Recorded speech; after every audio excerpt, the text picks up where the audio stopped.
ორი თვის წინ რადიო თავისუფლების გამოძიებამ გამოაშკარავა, რომ ქართული ქათმის ხორცი მეტწილად საკვებში შერეული საღებავითაა გაღვიძლებული. გავარკვიეთ, რომ ქათამსა და კვერცხს ფერმერები კაროტინოიდებით, ბუნებრივი და ქიმიური საკვების საღებავებით აღვიძლებდნენ. აღმოჩნდა, რომ მსგავსი ხდება თევზის, უფრო ზუსტად კი კალმახის მოშენებისას. ამ ვიდეოში მოკლედ გიყვებით, როგორ ყიდიან საქართველოში კალმახს, რომლის მუქ ნარინჯისფერსაც შეღებვით აღწევენ.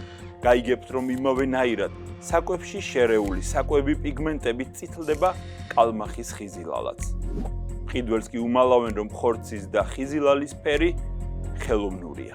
ხშირად კი საკვების საღებავით გაყვითლებულ კალმახს ორაგულად ასახებენ. ჟურნალისტური გამოძიების სრული ვერსია წაიკითხეთ ვებგვერდზე რადიო თავისუფლება G.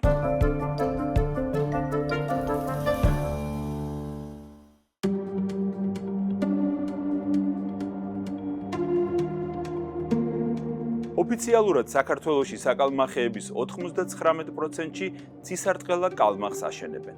ამ სახეობას გამორჩეულად მუქი შავი ლაქები აქვს და გვერდით მთელ სიგრძეზე გაზდევს მოვარდისფრო ხაზი. ცისარტყელა კალმახი 5 კილომდე იზრდება და მისი ხორცი მოთეთრო ფერისაა. ხიზილალა კი ღია ყვითელი. 200-დან 500 გრამამდე წონის კალმახი როგორც სუფრის თევზი ისე იყიდება. 1-დან 5 კილომდე წონის თევზებს კი ხშირად ორაგულად ასაღებენ. გასაყიდად გამოტანილ მომცრო სუფრის კალმახს თეთრი ხორცი აქვს. დიდ კალმახს კი მუქი ნარინჯისფერი. თევზის სახეობა ერთია. ხშირად ერთი და იმავე ფერმებშია მოშენებული. აბა რატომ აქვს განსხვავებული ფერი?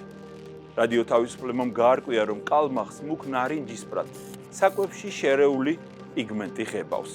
იმისთვის, რომ კალმახი ორაგულად გასაღდეს, მას საკვების აღებავებით გაჯერებულ საკვებს აჭმევენ. ასეთი კალმახის ხორცი ფერით ემსგავსება ზღვის, ოკეანის ორაგულის ხორცს და უფრო ძვირად იყიდება, ვიდრე ცისარტყელა კალმახი ღირს. მეკალმახეები ამას ადასტურებენ. თევზის წონა როცა გახდება 300-350 გრამი ვიწყებთ პიგმენტირებული საკვების მიცემას.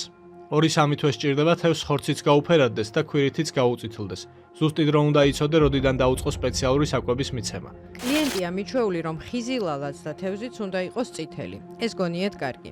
ჩვენგან წაღებულ თევზზე ვაჭარი ეუბნება, ფერით ნახე, ორაგულიაო. ორაგულად აღიქვამენ, მაგრამ კალმახია. ცისარტყელა კალმახი და ზღვის ოკეანის ორაგული სხვადასხვა სახეობაა. ორაგული ბაზარზე ერთ-ერთ საუკეთესო თევზად მიიჩნევა და გაცილებით ძვირი ღირს იგივეა ხიზილალის შემთხვევაშიც. სპეციალისტებმაც იციან, რომ საქართველოში ცისარტყელა კალმახს ხშირად ორაგულთან აიგივებენ. გაჯაზდი კალმახი თელ ხორციანს, ორაგულსაც აღიდეს არ არის სწორი. თუმცა ყველა ეს ეძახს უკვე. სულსათიც ესევე სახის მომხმარებელიც, ბაზის გამყიდველიც და ასე შემდეგ.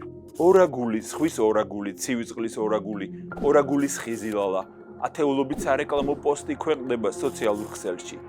ამ შეთავაზებებს თან ახლავს ფოტოები, ვიდეოები, რომლებიც რადიო თავისუფლებამ სპეციალისტს აჩვენა. კალმახის სხვა სახეობა, ორაგულის სხვა სახეობა. ეს არის კალმახი გაწითლებული. იმიტომ რომ კუდზე კიდე ემჩნევა ცოტა ზოლი. დააკვირდით, აი აქ კუდის ნაჭერი ჩანს.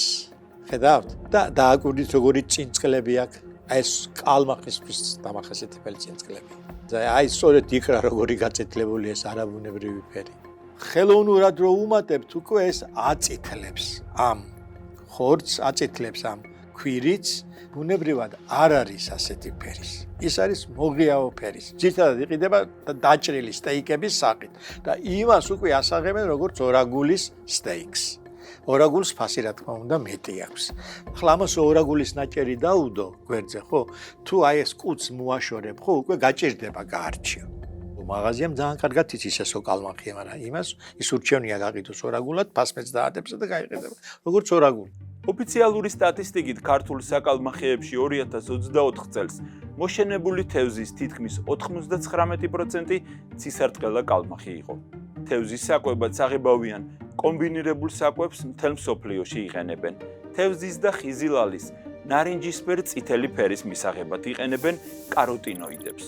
ამ ნივთიერებების ქიმიური სინთეზური ფორმა ევროკავშირში მკაცრად დოზირებულია და კონტროლდება. საქართველოში არა.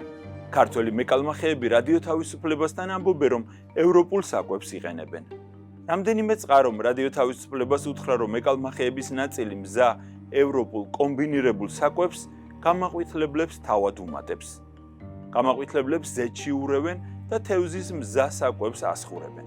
ევროკავშირის ქვეყნებში ეს მეთოდი ჯერ კიდევ 20 წლის წინ მიიჩნიეს სახიფათოდ და აკრძალეს. საქართველოში თევზის საკვებში და თევზში გამაყვითლებლის კაროტინოიდების რაოდენობას არც ერთი სახელმწიფო უწყება არ იკვლევს. სურსათის ეროვნულმა სააგენტომ რადიო თავისუფლებას მოსწერა, ქვეყანაში არ გვაქვს ისეთი ლაბორატორია, სადაც ამას გამოვიკვლევდითო. რადიო თავისუფლებამ სურსათის ეროვნულ სააგენტოს ისიც კითხა, თევზში კაროტინოიდებს თუ ვერა, მისი ეტიკეტების სიზუსტეს მაინც თუ ამოწმებენ. ამ დრომდე პასუხი არ მიგვიღია. ეს იყო რადიო თავისუფლების ჟურნალისტური გამოძიების მორიგი სერია. მე გიორგი მგელაძე ვარ. სხვა გამოძიებები შეგიძლიათ ნახოთ აქ და რა თქმა უნდა გამოიწერეთ რადიო თავისუფლების YouTube არხი.